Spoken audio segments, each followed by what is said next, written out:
Hola Kelly, Hola, buenas noches, ¿cómo están? ¿me confirma si el audio está bien, porfa?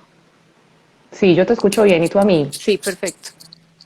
Bueno, espérame que estoy buscando a Vionet para Ujú. hacerle la invitación para que se conecte.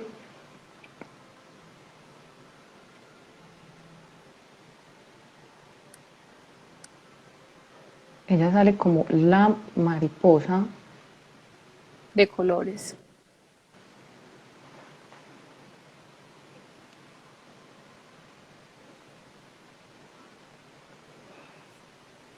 Mira que aquí la estoy tratando de encontrar. Pues yo veo que ya está conectada al live. Ah, ya. No, pero pues como audiencia. Listo, acá la estoy invitando. Bueno, Vionet responde nuestra invitación. Ya, ahí está. Hola, Hola, Vionet. ¿qué tal? Buenas Qué noches. gusto. Buenas noches, Vionet. Igualmente. Es- ¿Sí me escuchan bien? Perfecto. Súper. Y te Te vemos escuchamos también. súper bien. Qué ¿Tú nos bueno. escuchas bien? Sí, un poquito Ok. como de ruidito en uno, Sí, hay, pero de ahí hay como una estamos bien. interferencia. Bueno, pero Ujú. es que estamos muy lejos, entonces normal el ruido. Sí, sí, sí. Pero qué alegre conocerlas. Mucho gusto. Igualmente. Mil, Igualmente, ¿Quién Vionet. es mil, quién para que yo sepa? A ver, Lorena. Lorena. Ah, Lorena, contigo es con quien hemos estado ahí. Sí, Sí, sí. ajá, Comunicándonos. Qué gusto. perfecto. Mucho Mucho gusto y gusto, Violet. muchísimas gracias por aceptar la invitación. Vamos a contarle a los que nos escuchan hoy quién es Bionet, porque como ven, apenas nos conocemos así, pues directamente. Bionet Villatoro Ramírez es originaria de Guatemala, pero ha vivido muchos años en Denver, Colorado. Y bueno, la contactamos por redes sociales justo después de ver la labor tan interesante, tan académica y comunitaria que ha venido haciendo con todo este tema del duelo, aunque ella se desempeña pues como en otras áreas de consejería familiar, matrimonio, salud mental, la mujer. Y la contactamos porque pensamos que podía ser un gran recurso y una clave aquí en lo que nosotros también estamos tratando de hacer desde el proyecto, que es precisamente esa educación comunitaria en todos estos temas de duelo, ¿cierto? Que le sirven tanto a los profesionales de la salud como a las personas que estén atravesando por una pérdida en este momento. Entonces, muchas gracias, Bionet, de nuevo por estar acá, por aceptarnos la invitación aún cuando ni nos conocías y por todo lo que nos vas a aportar el día de hoy. Claro que sí, es un gusto para mí estar con ustedes. Por ahí leí que son de Colombia, ¿verdad? Sí, somos Sí, de Colombia, Sí, sí. exactamente. Un de la país ciudad muy de bonito. Medellín. Medellín, sí. No he estado en Ujú. Medellín, solo en Bogotá y en Cali, pero es un país muy Bueno, Ah, lindo. te falta bienvenida. aquí. Sí, Bueno, yo como para empezar, quiero como hacer rápidamente un recuentico, ¿cierto? De lo que es el duelo para las personas que nos acompañan el día de hoy, que no han estado en otros live o que recién se meten en este tema del duelo por la pérdida de alguien reciente, ¿cierto? Entonces, ya hemos dicho anteriormente que el duelo, pues así a grandes rasgos, es como esa respuesta emocional de una persona ante la experiencia de una pérdida, ¿cierto? Y que no sea solo por muerte, que se da por cualquier tipo de pérdida, que es como ese proceso de adaptación. También hemos repetido hasta el cansancio, que es un momento que hay que atravesar, que no se debe evitar, eh, y que tenemos es como que tratar de ir transformando ese dolor en amor, ¿cierto? En cosas un poquito como más positivas. Entonces, Bionet, ¿qué nos dirías tú que es el duelo? Sí, agregando a lo que tú dices, el duelo es lamentar la pérdida, ese es el sufrir la pérdida por algo o por alguien, ¿verdad? Porque a veces creemos que cuando se oye duelo es solo por la muerte de alguien y la realidad es que el duelo se va a vivir y se va a experimentar por cualquier pérdida que venga a tu vida. Puede ser incluso la función de una parte de nuestro cuerpo, puede ser la pérdida del trabajo, puede ser la ruptura de una relación romántica, la pérdida de la casa, diferentes tipos de pérdidas. Hay veces que, por ejemplo, si tienes algo que es muy preciado para ti, aunque para otras personas parezca algo tan insignificante, pero si era para ti algo muy querido, puede significar para ti un dolor muy grande. Por ejemplo, vamos a decir vamos a decir que esto fuera muy preciado para mí porque me lo regaló una abuelita o qué sé yo, algo muy querido, y se me pierde. Eso va a ser voy a pasar por un proceso de duelo también por eso, pero muchas veces no lo vemos de esa manera y no entendemos que el duelo es personal. Yo la forma en la que lo explico es que es como la huella digital. Para cada quien es Único. único y Es diferente. íntimo. Sí, es muy íntimo. No es la misma. Tú y yo podemos tener la misma pérdida, pero para ti va a ser de una manera y para mí va a ser de otra. Es algo muy, muy único para la persona. Entonces, es difícil, pero también debemos de entender de que hay duelos que tienden a ser como más difíciles de pasar. Por ejemplo, cuando se muere un cónyuge, el cónyuge, la persona con la que has compartido toda tu vida, ¿verdad? Muchos años de tu vida, eso va a ser algo muy, muy devastador. También cuando se muere un hijo, porque hemos sido cableados para que el padre muera antes que el hijo y los hijos entierren a los padres. Pero cuando es al revés para el padre es muy difícil, es muy duro ese duelo. También cuando te amputan una parte de tu cuerpo o cuando pierdes la vista, esos son pérdidas muy, muy difíciles. El suicidio, creo que estaba viendo algunos de los programas de ustedes, de las entrevistas que han tenido antes, y hablaban sobre el suicidio. Me parece que sí fue con ustedes que lo vi. Pero sí, el suicidio es algo que hace muy difícil también el duelo. También cuando no hay por ejemplo, si estamos hablando de muerte, cuando no hay un cadáver al cual poder despedir, eso hace más difícil el duelo. Pero es eso, es lamentar esa pérdida de algo o de alguien. Y en este tiempo de pandemia, estamos pandemia, pospandemia, y estamos así como que un pie allá, un pie aquí, ¿verdad? No logramos salir del todo. Este tema del duelo es tan pertinente porque son muchas las personas que están atravesando duelos. Y no solo uno, hay familias donde han fallecido 3, 4 personas, ¿verdad? Y detrás de una muerte otra, y eso también hace más difícil el duelo. Sí, duelos acumulados. Exacto, duelos y que también se han presentado pérdidas económicas, laborales, también por De la salud. contingencia, de salud, de que me tengo que ir de mi casa a vivir con otros familiares porque se complicó la situación económica, más las muertes, ¿cierto? Y hasta la pérdida social también, por no tener la conexión, la interacción con nuestros seres queridos físicamente. Exacto, es que en un tiempo normal, pues los ritos funerarios y todo eso ayudan a los dolientes, ¿verdad? A poder expresar su dolor, a poder sentir el afecto de otras personas. Pero en este tiempo, con el distanciamiento social, eso no lo hemos tenido, ¿verdad? Así es, Vionet.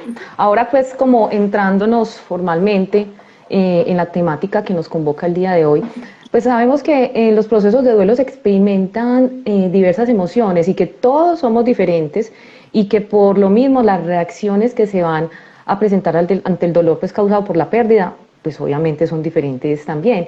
Cuéntanos qué emociones se experimentan en el duelo y en qué momento. Sí, ustedes mejor que yo conocen las diferentes teorías, los diferentes acercamientos al duelo y que unos dicen que son 3 fases, etapas y que no hay un consenso ahí que si son fases o son etapas, ¿verdad?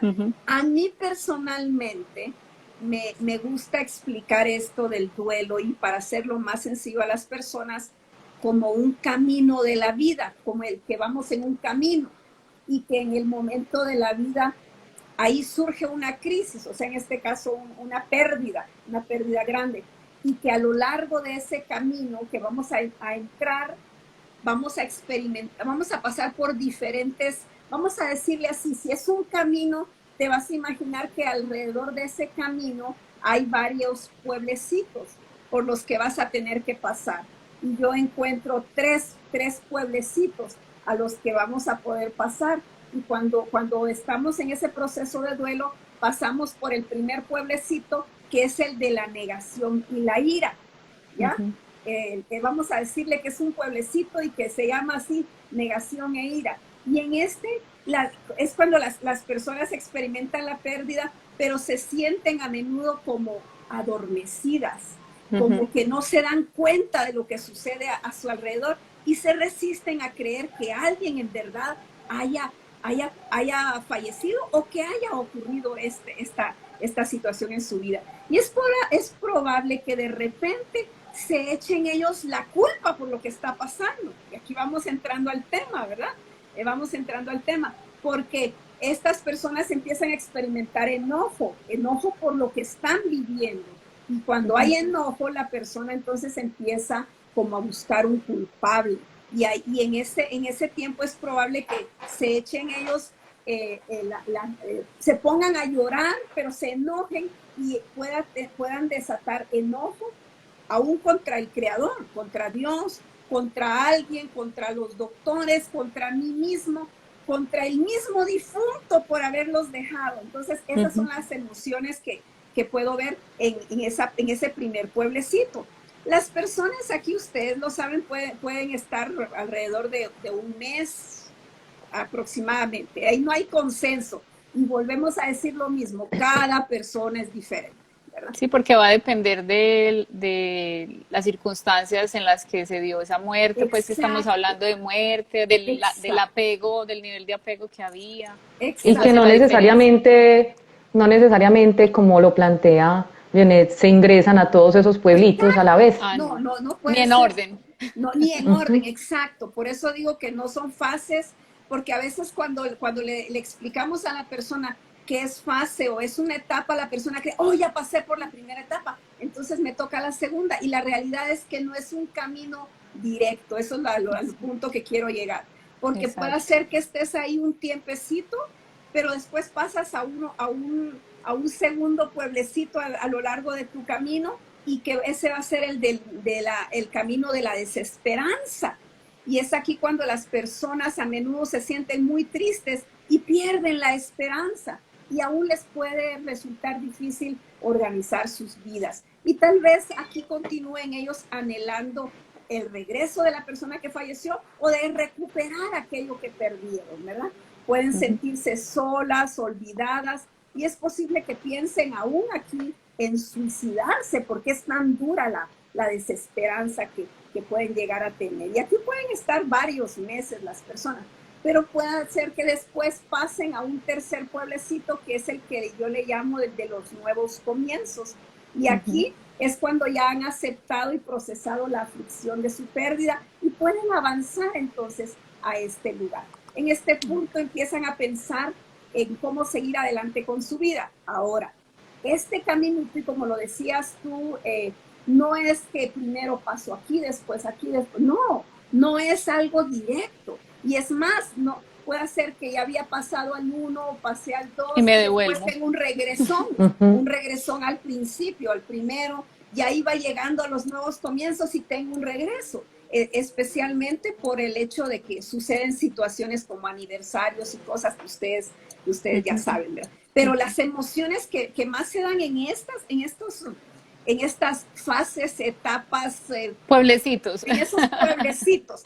Me encanta usarlo, y yo tengo un dibujo que utilizo con mis clientes, que les enseño y me ayuda mucho a explicárselos y decirles de que necesitan experimentar todas las emociones que se dan en cada uno de esos pueblecitos, ¿verdad? Necesitan visitarlos todos. Todos. Me parece muy didáctico porque quita esa sensación de que es lineal, ¿cierto? De lo que veníamos hablando, de que es en orden, sino que te da como esa facilidad de pensar, me metí a este pueblecito, me salgo, vuelvo y entro y así, pero que hay que visitarlos a todos. Una manera pedagógica. Sí, de introyectarlo. Y también aquí en este primer pueblecito es donde aparece el enojo, y ahí es donde aparece la culpa, que es lo que nos ocupa en esta tarde, ¿verdad? Es el hecho de sentir que hice o dejé de hacer algo que tenía que haber hecho. Esa es la culpa, ¿verdad? Sí. esa sensación, ese sentimiento de que debía haber hecho algo y no lo hice. Y por eso estoy viviendo esto ahorita. Es ese, Eso te iba a preguntar, Dionet, porque justo ahorita con todo este tema del COVID, eh, vemos que esos, digamos, esos niveles de culpa o esa fase de la culpa o ese pueblecito en donde podemos encontrar la culpa se ha vuelto como más común, ¿cierto? Por esto de que siempre tenemos para estos casos de COVID esa opción de o llevarlo al hospital o dejarlo en la casa, ¿cierto?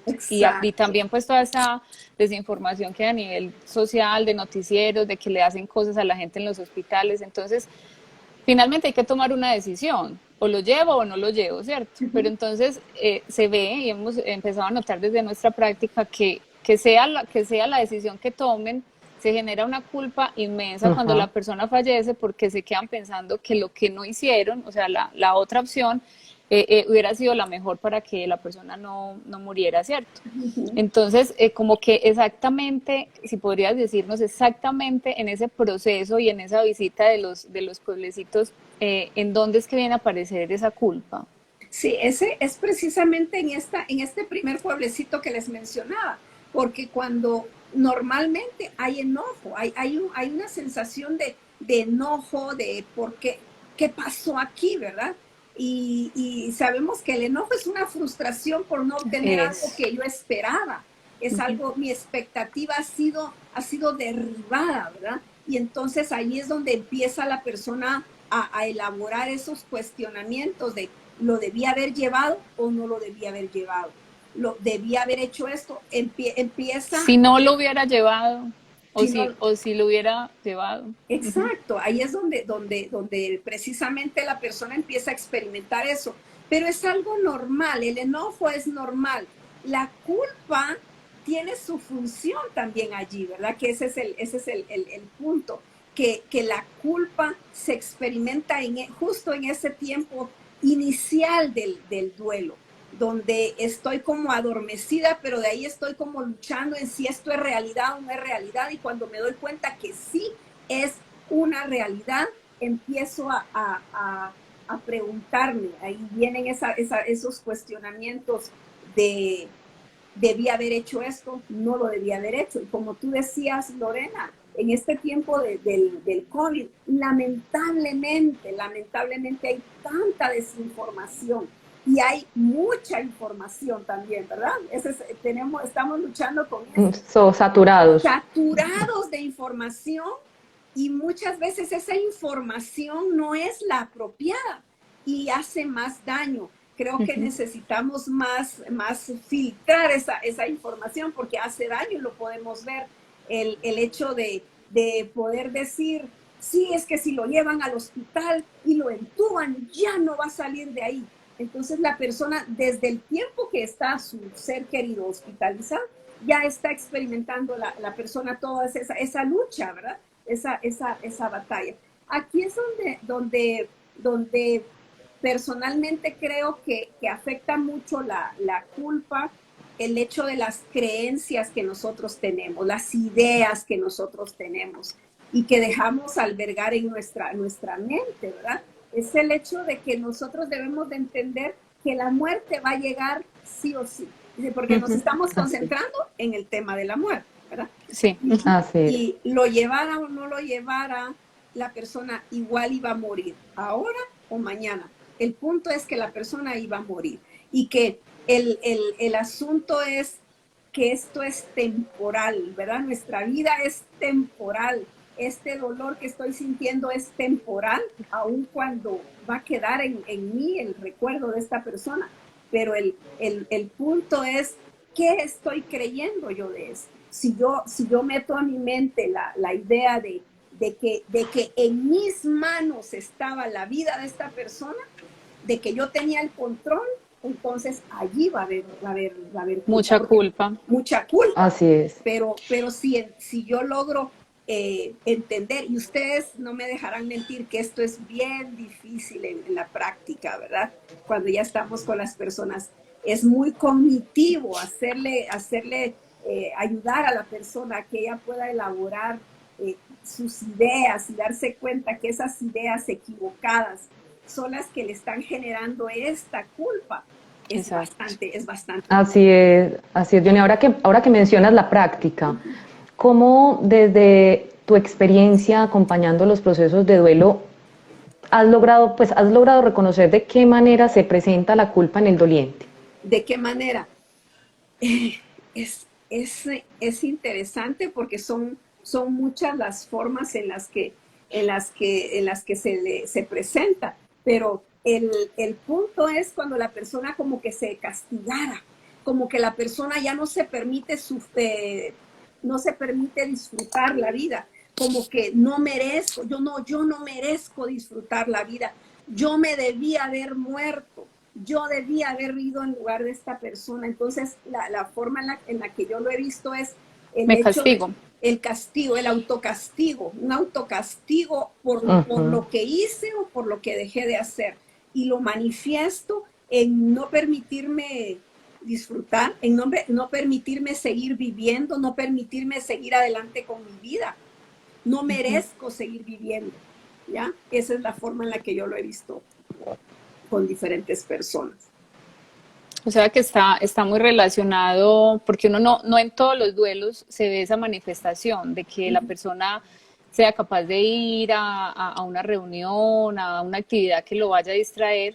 Hay personas que fácilmente lo hacen y hay otras que no se lo permiten. Entonces eso estaría vinculado directamente con ese sentimiento de culpa. Es parte del hecho estoy recordando a alguien con la que estuve trabajando hace unos meses, y esta persona tenía más de un año de no participar en actividades familiares.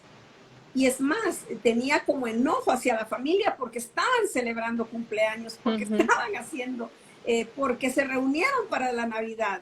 Porque la vida siguió. Y ella siguió aislada, se aisló de la familia por lo mismo, ¿verdad? Por ese sentir. Y cuando tú vas platicando con ella y tratándole de descubrir qué es lo que está pasando, ves que hay culpa en la persona, hay culpa. No merezco, ella no debió de haber muerto, así no es que, pero ahora en el tiempo de la pandemia esto es muy, muy fuerte el tema del duelo. Tú hablabas ahorita de que parte de la razón pues por la que la culpa puede ser, pues estar presente o no, o ser más intensa, es esas ideas de pronto erróneas que tenemos del control que tenemos de la vida de los demás.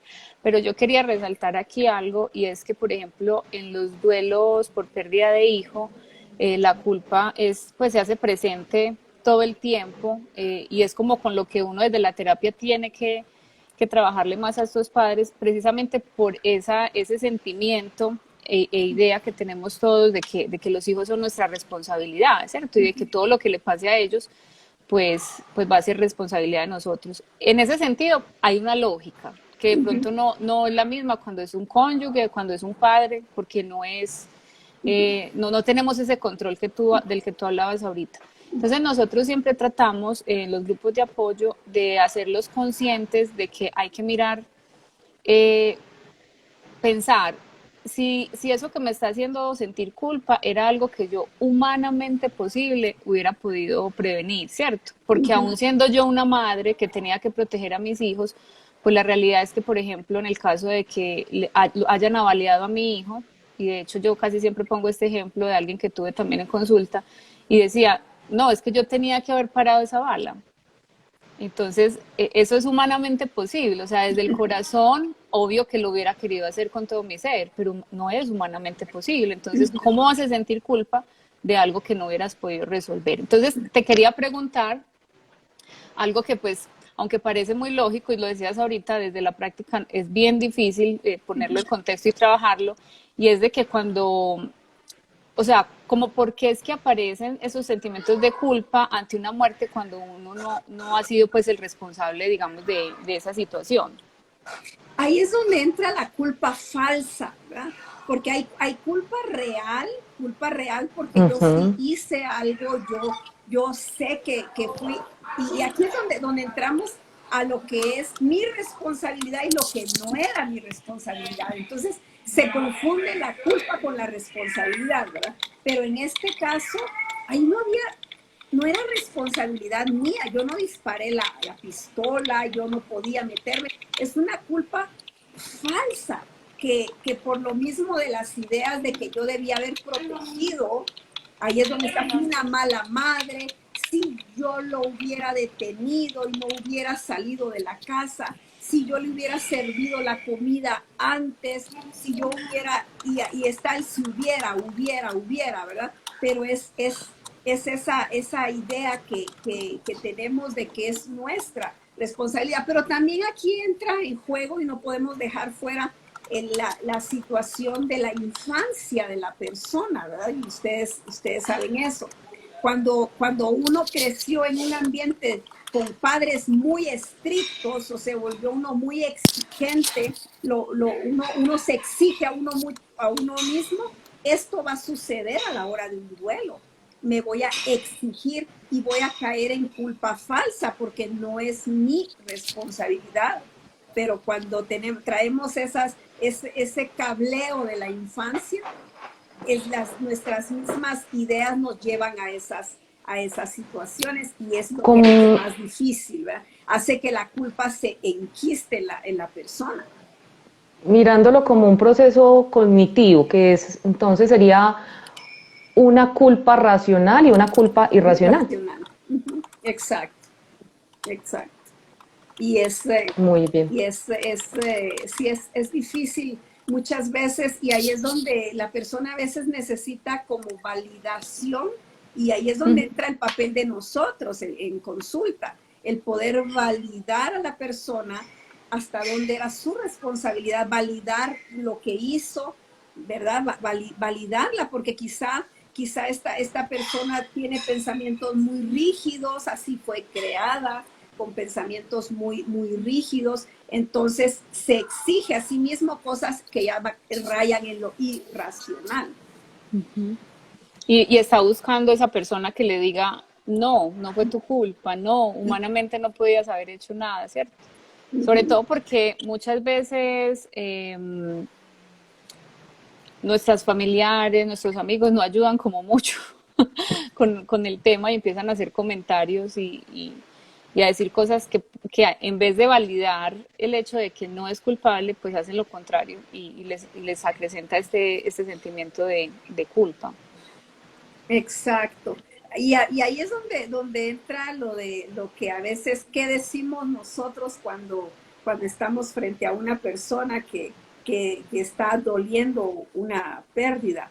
Lo que nosotros decimos a veces lo que hace es venir y como aumentar lo que la persona ya viene luchando, ¿verdad? Por Claro. eso es tan importante lo que los que estamos alrededor decimos. A veces es mejor no decir nada. Es mejor acompañar en silencio. Aquí estoy, mira, aquí estoy para ti. No necesito abrir la boca, porque a veces al abrir la boca lo que hacemos es más, meter la pata. Meter la pata. No llores. Mira, si él estuviera aquí, no quisiera que estuvieras llorando, ¿verdad? Él no quisiera, entonces más culpa. O mira, él ya está bien, ya está allá. Sí, está allá, pero yo estoy aquí, ¿verdad?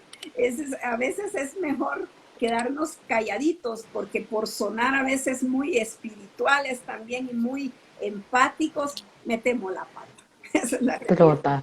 Totalmente de acuerdo. Y la verdad es que siempre que estamos hablando de pérdidas por muerte o duelo, pues tenemos que aceptar que socialmente no estamos preparados en lo absoluto para acompañar a nadie, ¿cierto? Nos sentimos como encartados, como que, o sea, a uno le dicen que alguien falleció y lo primero que uno piensa es, ¿lo llamo o no lo llamo? ¿Voy o no voy? ¿Le envío las flores o no se las envío? O sea, nunca tenemos una seguridad de cómo actuar frente a esa situación. Y no es desde la mala fe, es precisamente desde el no saber qué hacer.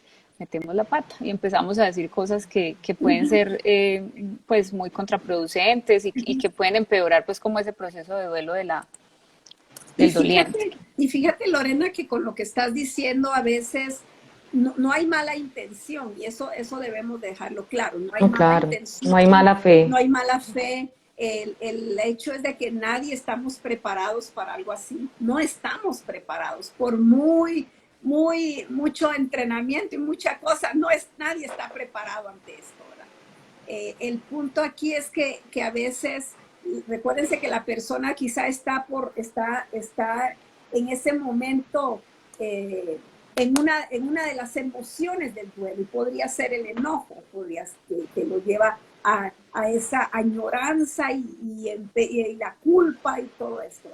Entonces vengo yo y le digo, ay, lo siento mucho. La persona desde su enojo lo que piensa es, ¿cómo que lo siente mucho si nunca has estado en mis zapatos? ¿Verdad? Entonces, no O también, quedamos bien. Decir lo siento a veces no es cierto. Yo no siento lo que está sintiendo la persona.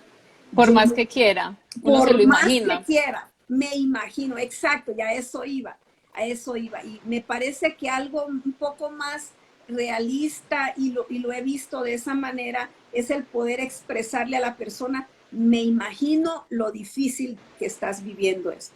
Me imagino el dolor tan grande de tu pérdida. Me lo imagino nada más. Pero no te estoy mintiendo, no te estoy diciendo que lo siento porque no lo siento y porque eso va a generar enojo en la persona.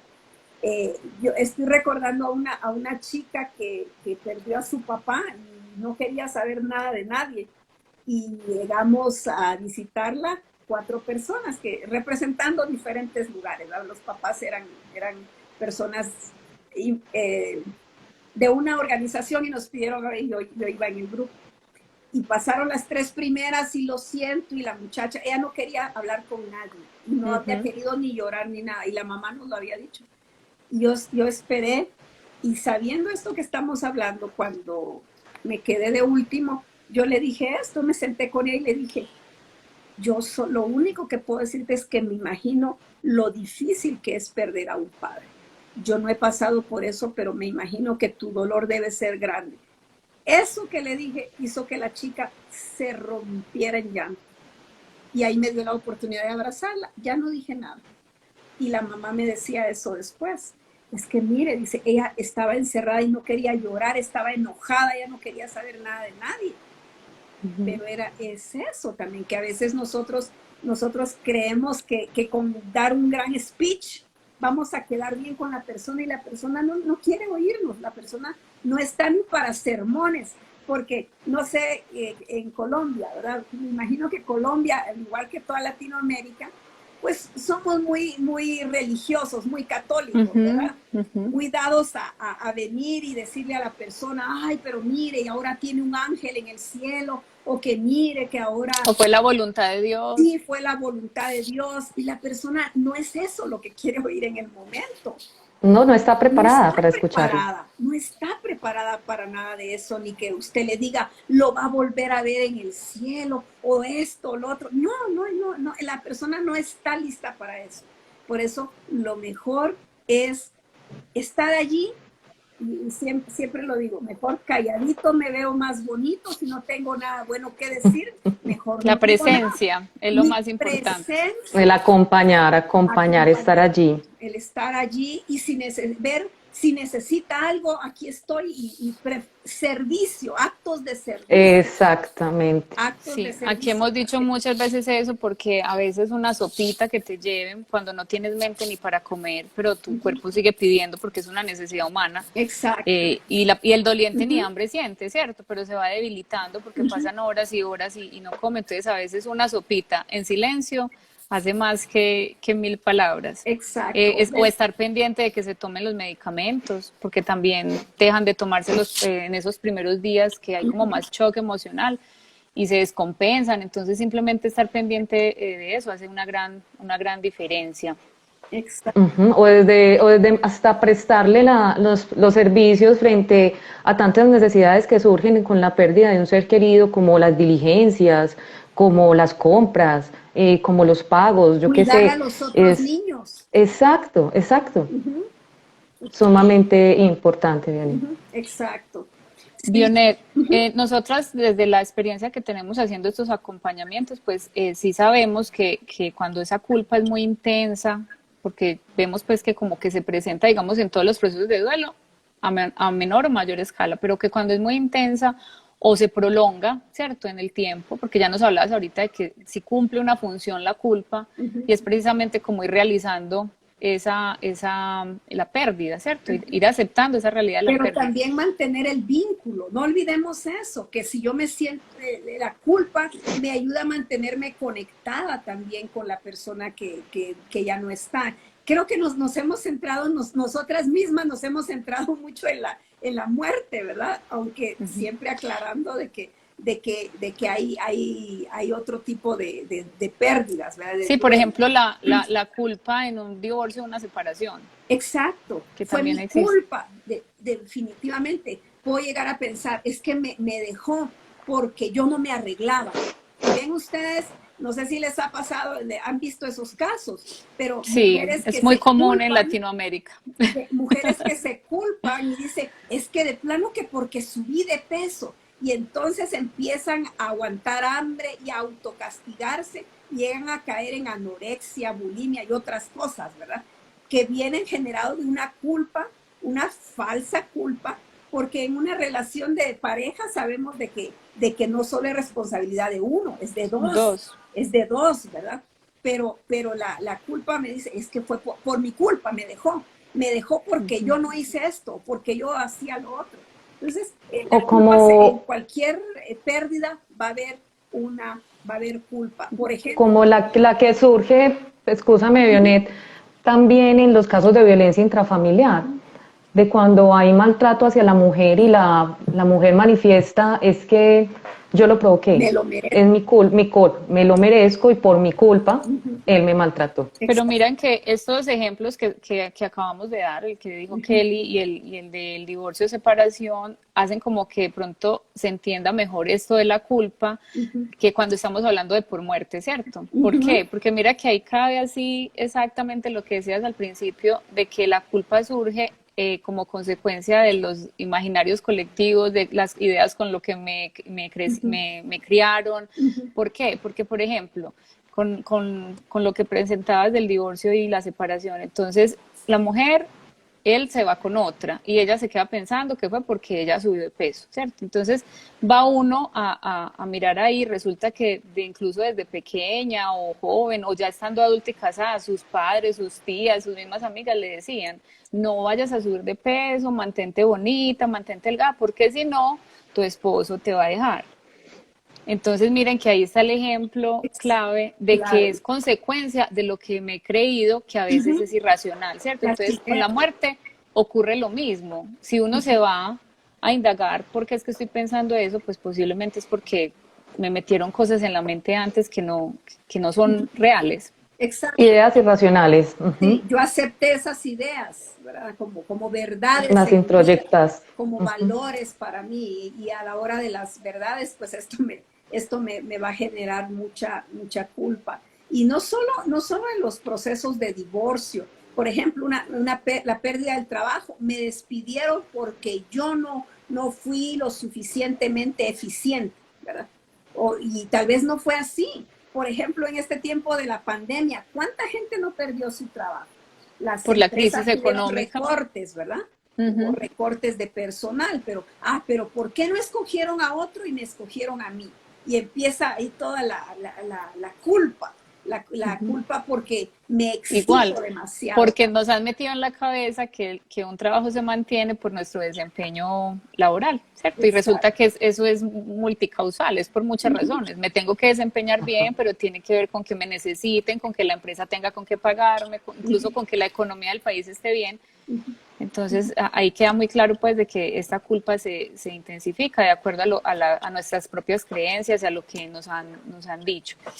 Bione, explícanos entonces, de pronto un poquito más detalladamente, cómo se dificultaría o cómo tendería a complicarse un proceso de duelo cuando esa culpa se alarga, ¿cierto? Cuando se prolonga, ¿cómo dificulta eso un proceso de duelo? O sea, cuando ya esa culpa no deja de cumplir una función como tú la decías al principio, y se prolonga, que uno ya dice, este proceso de duelo está complicadito porque por la culpa. Sí, por el hecho de como mirábamos al principio, pues son diferentes emociones las que necesitamos procesar, las que necesitamos vivir, experimentar, doler, ¿verdad? A lo largo de todo el proceso. Pero cuando nos quedamos clavadas en una emoción, eso no nos permite poder pasar por el resto del proceso. Y nos quedamos viviendo en un pueblito. Nos quedamos viviendo en ese pueblito y no logramos entonces avanzar hacia el camino de los nuevos comienzos, ¿verdad? Esa es la mayor dificultad que yo veo, que nos quedamos allí, en inglés es stuck, pero se me fue la palabra en español. Nos quedamos estancados. Estancados en esa emoción y no podemos ver lo demás. Entonces no me doy el tiempo para pasar por la tristeza, para sentir la tristeza, para poder experimentar la añoranza, para poder experimentar todas las emociones que trae a lo largo de un proceso de duelo, sino que estoy solo con esto, con la culpa. La culpa genera enojo y recuérdense que la culpa está dentro de nosotros y lo que hacemos es desplazarla. Esto va a afectar nuestras relaciones interpersonales también en determinado momento. Entonces, esto hace más difícil el proceso, poder avanzar y tener un proceso más normal, pues tratar de vivir, de salir de allí y empezar a poder seguir viviendo. Entonces, Dionet, diríamos que la función de la culpa en el duelo estaría ligada a movilizar todas esas emociones, todos esos sentimientos, a cuestionar, a invitar a la persona a transformar, a tomar decisiones. ¿Qué piensas acerca de eso? Pues realmente la función principal que yo veo de la culpa es más bien es mantener ese vínculo con la persona que falleció, pero el querer, eso no nos permite caminar hacia la aceptación. Ahí es donde está el problema, que me quedo estancada en esta emoción y esto entonces no me permite seguir adelante en mi proceso de llegar a la aceptación. No sé si es muy parecido a lo que siempre conversamos en los grupos de apoyo sobre la negación, ¿cierto? Que siempre a nivel social decir que cualquier persona está en negación por cualquier motivo es algo malo, ¿cierto? No, es que está en negación y ya tiene esa connotación obviamente de negativo. Pero desde el duelo siempre decimos que la negación en un momento, sobre todo en el comienzo, es protectora, ¿cierto? Tiene también una función. Te protege cuando el dolor te sobrepasa y no sabes ni qué hacer con tanto dolor, pues entonces como somos perfectos, niego, me protejo de todo eso que está pasando y que no sé qué hacer con todo lo que siento, y eventualmente pues la idea es que salga de esa negación y empiece a enfrentar la situación. Entonces en la culpa sería lo mismo, tiene una función en un momento para esto del vínculo que tú mencionas, pero la idea es no quedarnos ahí en ella, porque tenemos que ir avanzando. Exacto. Que todas sean temporales. Exacto. Esa es la idea, ¿verdad? Que podamos experimentar, pasar por este proceso, lo que les decía del caminito, ¿verdad? El ir al camino y pasar por los pueblitos alrededor para llegar finalmente a un nuevo comienzo, sin la persona o sin aquello que perdí, pero habiendo pasado por todo. Aquí es donde entra lo que yo le llamo un puente falso. No sé si ustedes han visto esto, y ahora por la pandemia, muchas personas no han podido pasar por el camino del duelo, por el proceso, sino que se han tenido que subir a un puente falso, que va desde el momento de la pérdida hasta los nuevos comienzos. No he tenido tiempo de doler mi pérdida, no he tenido tiempo de poder experimentar el dolor. Entonces, desde que sucede esto, bueno, de una vez tengo que, me subo a ese puente y llego a los nuevos comienzos. El problema es que es tarde o temprano el duelo va a salir. Ahí lo que hice fue posponerlo y ustedes saben eso. Total, retenerlo. Retenerlo. Entonces, es eso, ¿verdad? El proceso nos permite atravesarlo para podernos adaptar a una nueva realidad, sin aquello o sin la persona que perdimos. Entonces, la culpa tiene esa función adaptativa también, ¿verdad? Y tiene esa función de lo que yo les decía, de mantener el vínculo, el hecho de seguir conectado con la persona, porque no quiero soltar, no quiero de una vez perder, ¿verdad? A esta persona. Bueno, y la pregunta del millón, pues aquí esta noche, pues me imagino que todos los que se conectaron quieren como tener mejor idea de, bueno, entonces, ¿cómo podemos manejar esa culpa? ¿Qué hacer para no quedarnos ahí estancados y poder vivirla, pero avanzar? Fíjate que algo que yo veo y que es importante es encontrar a una persona que sea empática, que nos escuche, a una persona a quien poderle expresar lo que yo siento, mis dudas, mis temores, mis sentimientos. Alguien que esté libre de juicios rígidos, ¿verdad? Solo el hecho de poder expresar, de poder verbalizar y ser escuchado por alguien en esos sentimientos culposos que yo me tengo, ¿verdad? Puede aliviar emocionalmente. Para mí eso es clave, poder encontrar a alguien con quien yo pueda hablar. A veces uno conoce a su familia y uno conoce a la gente que tiene cerca y uno sabe a quién, no es con cualquier persona. Por eso decía al principio de que es alguien que no tenga esos juicios rígidos o que, por ejemplo, imagínense que hay personas que se enojan contra Dios y empiezan a maldecir y a decir cosas, ¿verdad? O a culpar a Dios, pues no busque a una persona muy religiosa, porque entonces esa persona, ¡ay, no! ¿Cómo vas? No, pues total, entran en conflicto desde las creencias, total. Que va a juzgar completamente. Sí, exacto. Juicios. Entonces, perdón. De ahí la importancia de la educación cuando estamos viendo estos procesos de duelo, de saber qué es lo que estoy viviendo, pues para no caer en esos juicios de valor que nos pueden hacer los otros, porque cuando yo logro entender que es completamente normal que yo esté brava hasta con Dios, pues no me va a impactar que me digan qué mal cristiano eres, cómo se te ocurre, ¿cierto? Porque voy a saber que es simplemente parte de lo que estoy sintiendo y que no tengo por qué sentir culpa, porque esa es una culpa que se agrega con los comentarios de los demás, otra culpa de que cómo me estoy sintiendo mal, entonces igual están enojados con Dios, pero a la misma vez es como que, pero no puedo estar enojado con Dios porque eso no es permitido, o sea, volvemos a lo mismo, lo que me han dicho. Y sigo con la culpa, ¿verdad? Y sigo ahí patinando. Entonces, mi primera recomendación es busquemos a alguien que nos escuche, alguien que sea un buen escucha, alguien que tenga empatía. Sí, como conocemos a nuestra gente, decimos, no, si voy con fulanito, no. Allá no. No. Entonces ahí es donde yo digo, pues busque a un profesional, ¿verdad? Hay que saber hacer elecciones, sí, exacto. Buscar hacer elecciones importantes que acompañen el proceso de duelo. Exacto. Y aquí viene la partecita de los grupos de apoyo, ¿cierto? Exacto. Que me siento identificada y me van a entender y ahí nadie te va a juzgar porque todos saben qué es por lo que estás pasando. De hecho, muchas veces, porque tú decías, yo conozco mi gente, yo sé quién es mi familia, muchas veces puedes tener una familia muy grande y no puedes vivir como ese duelo con esa familia y tienes que recurrir a grupos de apoyo donde te sientes cómodo, entendido, ¿cierto? Y donde sabes que puedes hacer todo lo que tú estabas diciendo de hablar y decir mi sentir.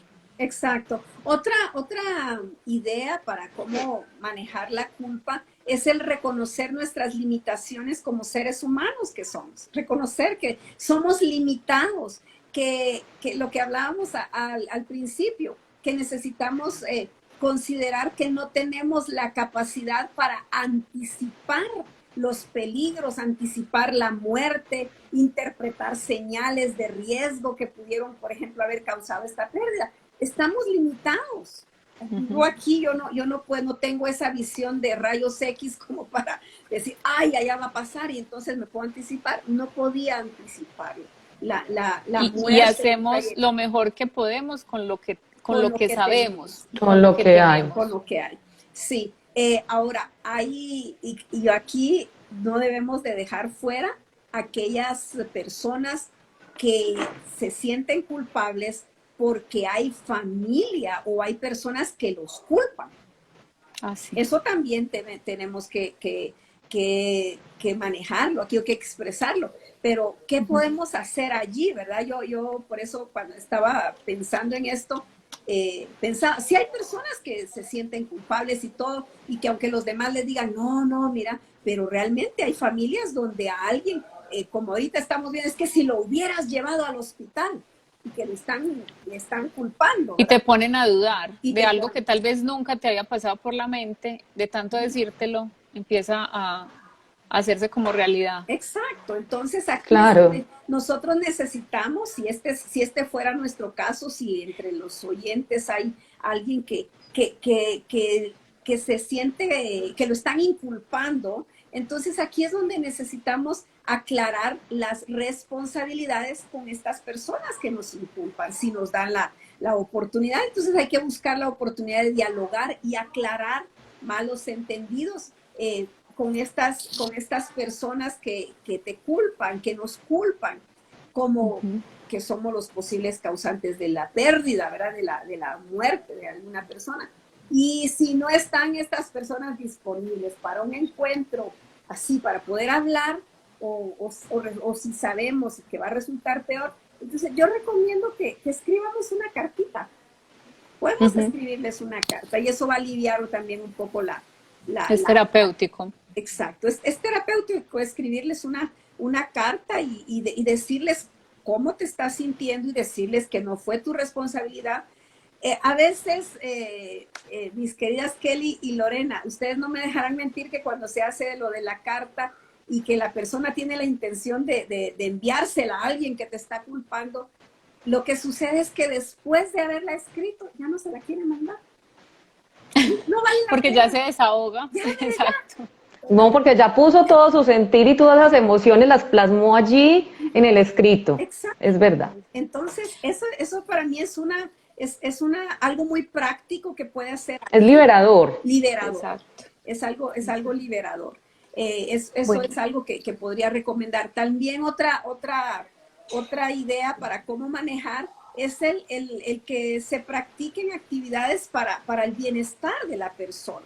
En lugar de estar manteniendo esos pensamientos alrededor de las ideas de culpa y estar rumiando y rumiando, es importante darnos el permiso de hacer una tregua con ese diálogo, ¿verdad? Ese diálogo interno.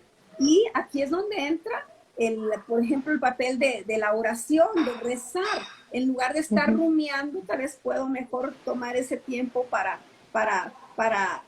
orar, para practicar algún tipo de meditación, alguna lectura, algo más, conectar espiritualmente. Exacto, con que se vuelven las estrategias de afrontamiento de la persona en su proceso de duelo, Vionet. Bueno, Vionet, ¿Qué le espero sabemos... antes de que hagas el cierrecito? Dime. Porque estoy viendo ya el reloj, Dale. pero quiero Dale. redondear aquí una idea, sobre todo para las personas las mamás que perdieron a su esposo y tienen niños ahí que están también en procesos de duelo, porque la culpa es una característica dentro de los procesos de duelo de los niños y surge precisamente por lo que hablábamos ahorita, como los niños no tienen, digamos, la película completa en su cabecita porque apenas están construyendo sus estrategias de afrontamiento, muchas veces no les damos como por protegerlos, no les damos toda la información de cómo fueron los hechos, en qué circunstancias se dieron, no tienen la información completa, pues ellos empiezan a trabajar mucho su imaginación, ¿cierto? Sus fantasías. Y ustedes saben todos que los niños son maestros para fantasear y para crear cosas. Entonces, es entender que el niño cuando se crea estas ideas erróneas de lo que sucedió, pues tiende obviamente, como los adultos, a culpabilizarse de la muerte de su ser querido, ¿cierto? Entonces, importante ahí, el niño no lo va a manifestar, porque no es de ellos decirlo, pero es importante ahí los terapeutas, las madres, los cuidadores, que entren en una conversación simple en donde se pregunten qué fue lo que pasó. pues preguntarle al niño, ¿y qué fue lo que pasó? ¿Qué pasó con tu papá o qué pasó con tu mamá? Ah, pues que se murió. ¿Y por qué crees que se murió? Miren que es algo como que uno diría, pues lógico, el niño sabe de cáncer o por un accidente, ¿cierto? Pero ahí es donde podemos llegar a encontrar que en esa respuesta va a estar porque yo me porté mal, o porque yo no hice mi tarea, No o fui porque buen yo niño. le contesté mal, no fui un buen niño, exacto. Quería hacer pues énfasis en eso porque imagínense en qué pasaría con esta criaturita que crezca y se quede toda su vida pensando que eso fue así. Posiblemente cuando sea adulto va con su lógica a realizar que tal vez no fue del todo así, pero fueron muchos años de culpabilizarse por lo mismo y eso va a tener un impacto pues en la salud mental de este niño. Entonces, tratar siempre con los niños de indagar qué es lo que ellos creen que pasó con la muerte de ese ser querido para minimizar pues la culpa. Y eso sería pues otro live, pero ahí como Sí, para para no dejar retomar un fuera poco a los eso niños, a porque los niños, sí. es muy Claro, importante. importantísimo y que allí tendrá sumamente importancia también esa etapa evolutiva en la que se encuentra el niño para poder ¿Qué entrar tanto a entiende? comprender exactamente. Bueno, entonces, hablando y como para ir cerrando, Vione, que sabemos que eres apasionada por el cambio y esa transformación personal y que pues produces contenido educativo en un canal en YouTube de servicios de consejería y en diferentes redes sociales, pues buscando hacer conciencia en temas de salud mental, bajo el concepto cambiar la manera de pensar para cambiar la manera de vivir, ¿sí? Cuéntanos cómo te encontramos en Instagram, en Facebook, que allí sabemos que ofreces contenido pedagógico, educativo muy importante para la población con herramientas de que ayudan a la audiencia a tener pensamientos más saludables y para vivir más felices. Exacto. Sí, en YouTube estamos con el canal Servicios de Consejería, el de la mariposa de colores, así se llama. Y Así también sales. estamos en Facebook, en la página de Facebook Servicios de Consejería. Y en Instagram estoy como la mariposa de colores, pero guión bajo la mariposa de colores. Ahí estamos. Ah, Y súper. como tú lo has dicho, ese es la pasión, ¿verdad? Ustedes saben de que no todas las personas tienen acceso al servicio que ustedes y yo brindamos, ¿verdad? Exacto. Entonces, De ahí la pues, importancia de estos espacios para que exacto, llegue a todas las personas. exacto. Y con todos los mitos que existen alrededor de nuestra amada profesión, ¿verdad? Pero entonces, qué mejor que poder compartir con las personas nuestros conocimientos de manera sencilla, de manera práctica, para que la persona pueda decir, no sé qué es lo que me está pasando, pero si te escucha y puede entender qué le está pasando, entonces a lo mejor Alguna cosita aprende. algo aprende y Y entonces, todo es bienvenido. exacto, entonces Algo ahí se queda, estamos, algo queda resonando. exacto. No, pues, Dionet, ante todo, encantadas de conocerte, de Igualmente. compartir contigo.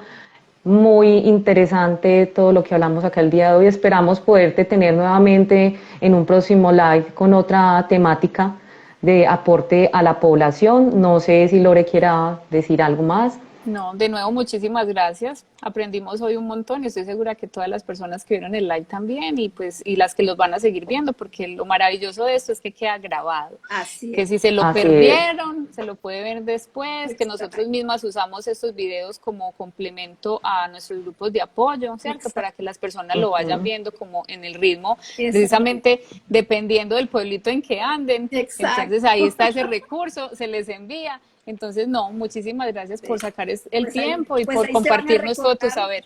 ahí se van a recordar de los pueblitos y ahí se acuerdan de Siempre. los tres No, pueblitos para llegar a los inicios y el puente falso, ¿verdad? Cuando atravesamos, no vivimos ese proceso y que tarde o temprano nos va a pasar la factura. Cuando no vivimos el duelo apropiadamente, el duelo nuestro cuerpo lo va a hay que resentir. atravesarlo, no se puede Y evitar. para terminar, recordemos que lo que el alma calla, el cuerpo lo grita.